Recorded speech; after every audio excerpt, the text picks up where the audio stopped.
જય માતાજી મિત્રો, સવાર સવારમાં જાગીને નાઈ ધોઈને ગાડી લઈને તૈયાર થઈ ગયા. આજે આપણે જવાનું પાછું જામફળ ઉતારવા. જામફળ ઉતારી મારમાં ઢગલો કરીને તો ગાડી વાળાને ભારે ઉતારે તરત મજા આવી જાય. પછી ગાડીને જામફળ હળે દઈને બાપુ અહીં ટીંગાઈ ગયા. પછી ગાડી વાળાને બાપુને બેન કહી દીધું બાય બાય. એટલે આપણે આ બાજુ એક ઢગલો જામફળ હારા કરવાનું બાકી જ છે. क्या बात कर रहे हैं? એટલે આપણે બેને મારમાં આટો ખાવા હતા ને એમને જામફળ ઉતાર છોડાડી દીધા. ये सब क्या देखना पड़ रहा है। પછી ફાઇનલી બપોર હેઠા ને બધા જામફળ ઉતારીને ઢગલો કરી નાખ્યો. પછી જામફળનું કામ જ પતાવીને આવી ગયા ઘરે.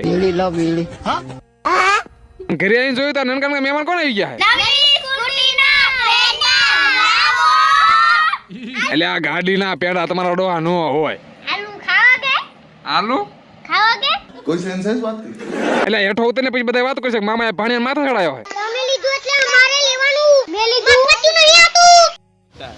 પછી ઘરે ભાણિયા મસ્તી કરીને આવી ગયા વાડીએ. પછી વાડીએ આવીને આપણે ફરતીને કાપવાના હતા એમના ભાઠા. પછી આજ વરસાદના લીધે લાઈટ નહીં હતી એટલે દાદાએ બાકાજી કે બોલાવીને ચાલુ કરી દીધું. दुनिया में रहना है तो काम कर प्यारे। એટલે આપણે એક સાલી તો નહીં મેળાવો, 2 સાલ લેવા પડશે. પછી 2 સાલ ફૂલે ફૂલ બાકાજી કે બોલાવી દીધી.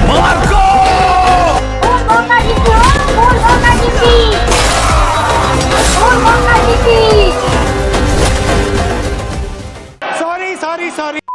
પછી 3 વાગ્યાનું ચાલુ કર્યું ને તો 5 વાગ્યા તો 3 હતા ને 3 કાપી નાખ્યા. એટલે આ કેરા પાક છે મજા. तेरे नाम का कुत्ता पालो साले। એટલે આપણે તમે ફોલો કેમ નથી કરતા? પછી ફાઇનલી બધું વાડીને કામ બધાને આવી ગયા ઘરે. ઘરે આવીને ખાધું પીધું રાજ કરીને આજનો વ્લોગ અહીંયા જ પૂરો. Okay tata bye bye. એટલે ફોલો કરતા જજો.